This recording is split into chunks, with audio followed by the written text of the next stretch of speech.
Hello eight class. तो हमने 11 chapter पूरा रीड कर लिया था और शब्दार्थ आपने अपनी नोटबुक में कर लिए थे। ठीक है, तो अब हम इस पाठ के प्रश्नोत्तर देखते हैं। तो पाठ 11 सावित्रीबाई फुले, उस पाठ के हम पाठ्य पुस्तक के प्रश्नोत्तर देखते हैं। तो पहला देखिए, एक पदेन उत्तरत, एक पद में उत्तर देना है।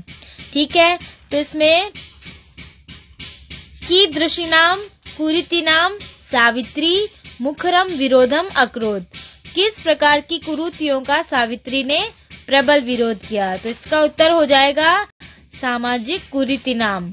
ठीक है ना, आपको सिर्फ वन वर्ड में आंसर देना है इन क्वेश्चंस का। तो पहले का हो जाएगा सामाजिक कुरीतिनाम।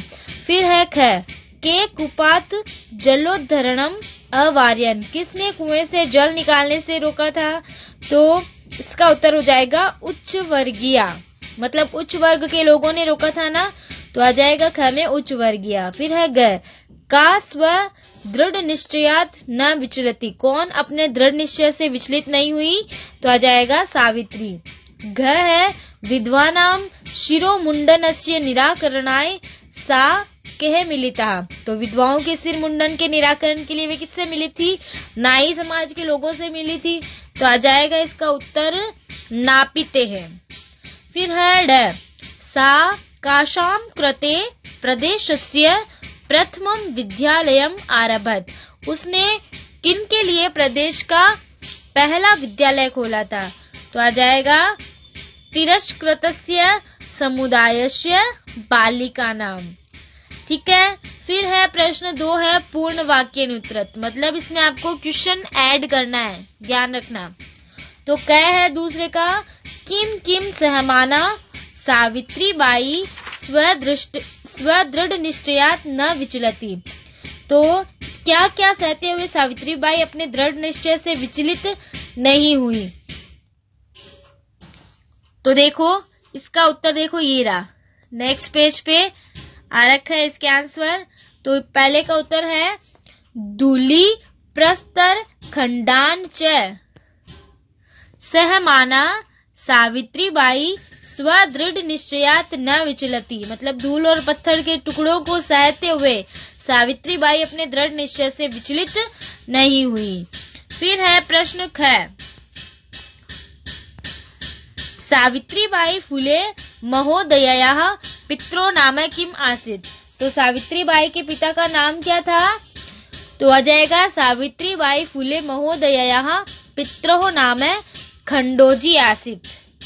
ठीक है, तो उधर दे रखा है, नेक्स्ट पेज पे आपके इसके आंसर आ रखे हैं। फिर है ग, विवाहानंतरमपि सावित्र्याः मनसि अध्ययन अभिलाषा कथम उत्साहम प्राप्तवती, विवाह के बाद भी सावित्री के मन में स्थित पढ़ने की इच्छा स्रोत को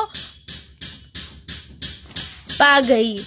तो इसका उत्तर होगा ज्योतिबा फुले महोदयः स्त्री शिक्षायाः प्रबल समर्थकः आसीत्, अतः विवाहानन्तरमपि सावित्र्याः मनसि अध्ययन अभिलाषा उत्साहम प्राप्तवती, मतलब ज्योतिबा फुले महोदय जो थे वो स्त्री शिक्षा के प्रबल समर्थक थे, इसलिए शादी के बाद भी सावित्री के मन में स्थित पढ़ने की इच्छा स्रोत पा गई।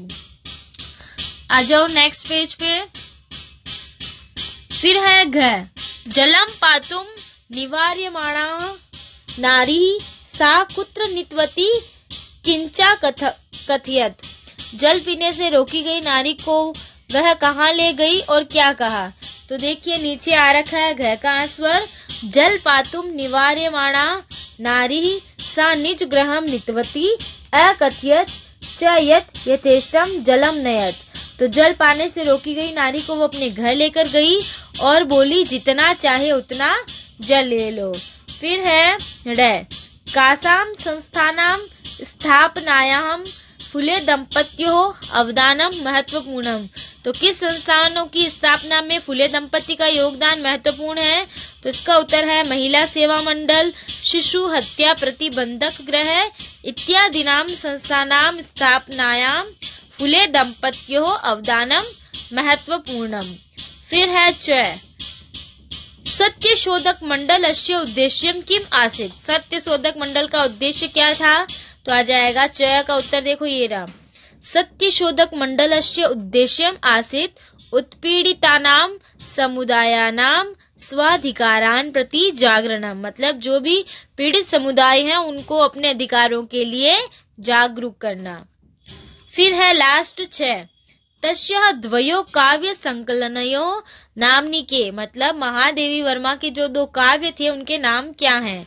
तो इसका उत्तर हो जाएगा तस्यः द्वयो काव्य संकलन द्वयम काव्यफूले सुबोध रत्नाकर चेती नामनी। तो उसके दोनों काव्य संकलनों के नाम काव्यफूले और सुबोध रत्नाकर ये नाम है।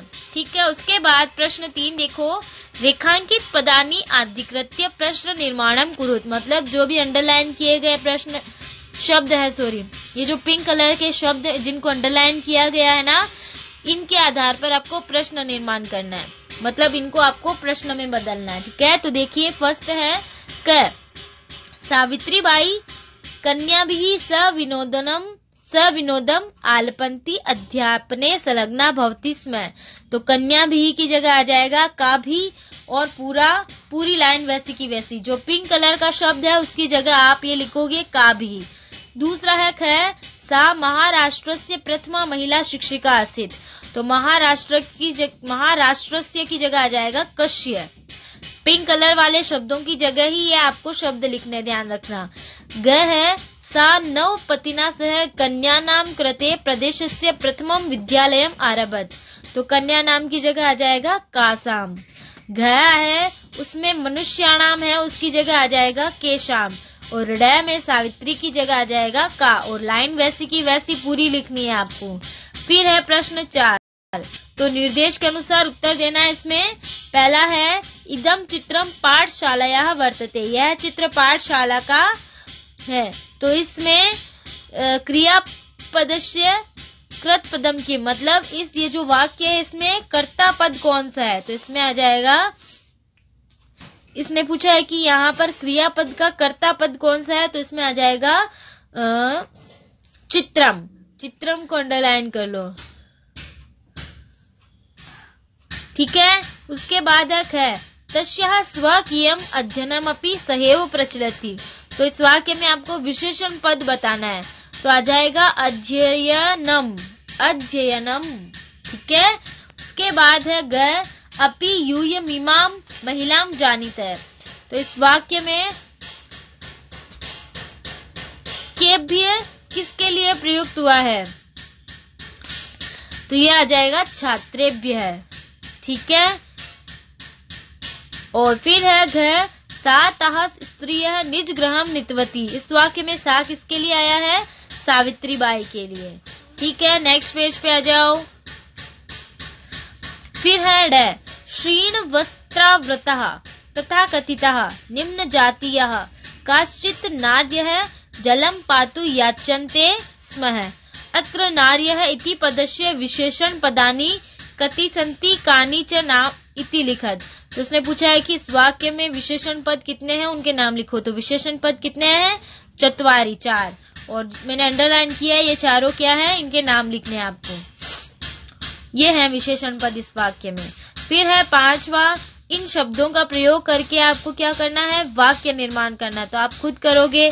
नेक्स्ट प्रश्न में भी यही है, इनके आधार पर आपको वाक्य निर्माण करना है। और 6 का आ देखो, इसमें क्या करना है? समानार्थक पद फिल करने हैं ब्लैंक में। तो शिक्षणे, अध्यापने, हृदय, मनसि, योगदानम, अवदानम, पथि, मार्गे, इच्छानुसारम, यथेष्टम और निरंतरम का हो जाएगा अविरतम। ठीक है। उसके बाद 7th का ए, प्रश्न 7 है, उसका ए है। उसमें क्या करना आपको? ये शब्द दे रखे हैं, इनका लिंग और विभक्ति और वचन बताना है। लिंग, विभक्ति, वचन बताने हैं। तो ये फिल कर लेना आप, मैंने फिल कर रखा है और इसमें बुक में भी आ रखा है आपके। और नेक्स्ट पेज पे आ जाओ। नेक्स्ट पेज के 7th का जो आ है, उसमें क्या करना है? जो वाक्य दे रखा है तो उनका क्या करना है? कोष्टक में दिए गए लकार के अनुसार उसमें चेंज करना है। तो आपको क्या करना है? कुछ नहीं करना है, पूरा वाक्य वैसा का वैसा आएगा। लेकिन ये जो है ना भवती, अस्ति, ये जो क्रियापद है ना, इनका लकार चेंज हो जाएगा इसमें, ठीक है ना। जैसे जैसे पहला दे रखा आपको उदाहरण, सा शिक्षिका अस्ति, तो अस्ति का लंग लकार करना है, तो अस्ति का लंग लकार होता है आसित, ठीक है। आपको लकार याद होंगे तब आपको आएगा। मैंने बोला था आपको, आप किसी भी एक शब्द का लकार याद कर लो, चाहे पट याद कर लो, पट के 5 लकार याद कर लो आप, तो उसके हिसाब से आप हर शब्द के लकार याद कर सकते हो। तो अस्ति का लंग लकार, अस्ति तो क्या है, लट लकार है ना, इसका लंग लकार क्या हो जाएगा, सा शिक्षिका आसित, अस्ति का होता है लंग लकार आसित। तो पूरा वाक्य वैसा ही है, बस पीछे की क्रिया चेंज हो जाएगी, सा शिक्षिका तो वैसा का वैसा ही, और अस्ति की जगह आसित आ जाएगा। वैसे ही सा अध्यापने संलग्ना भवति, इसमें पूछा है लिट लकार, तो भवति का लिट लकार करना आपको। तो भवति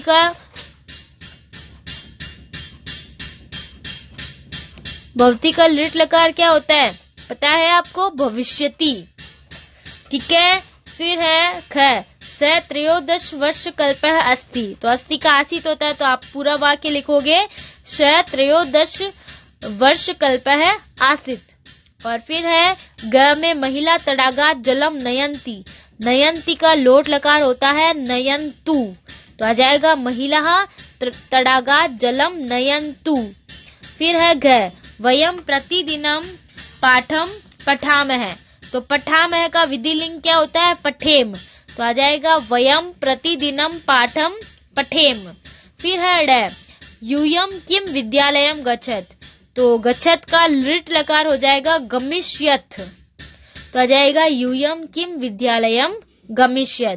फिर है ते बालकः विद्यालयात् गृहं गच्छन्ति, गच्छन्ति का लंग लकार करना है, तो गच्छन्ति का लंग लकार हो जाएगा अगच्छन, तो आ जाएगा ते बालकः विद्यालयात् गृहं अगच्छन्, ठीक है। आ गया समझ में। तो आपको अपनी नोटबुक में ये सारे करना है, सिर्फ एक आपको 7 क्वेश्चन नहीं करना है, ठीक है। तो जितने भी कितने कुल 7 क्वेश्चन का आपको नहीं करना है, ठीक है।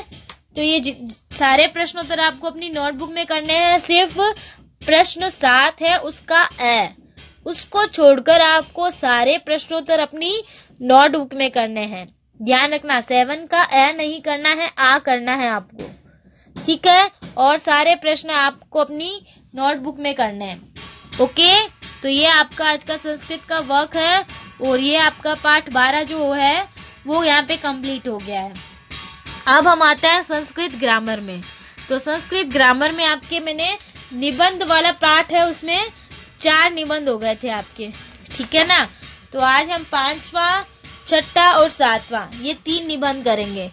तो आपको क्या करना है, अहिंसा परमो धर्म, ये हेडिंग लगा के इसका जो ये उत्तरम वाला पोर्शन है ये आपको अपनी नोटबुक में करना है। ये ब्लैंक वाला पोर्शन आपको नहीं करना है, मैंने पहले भी बताया है।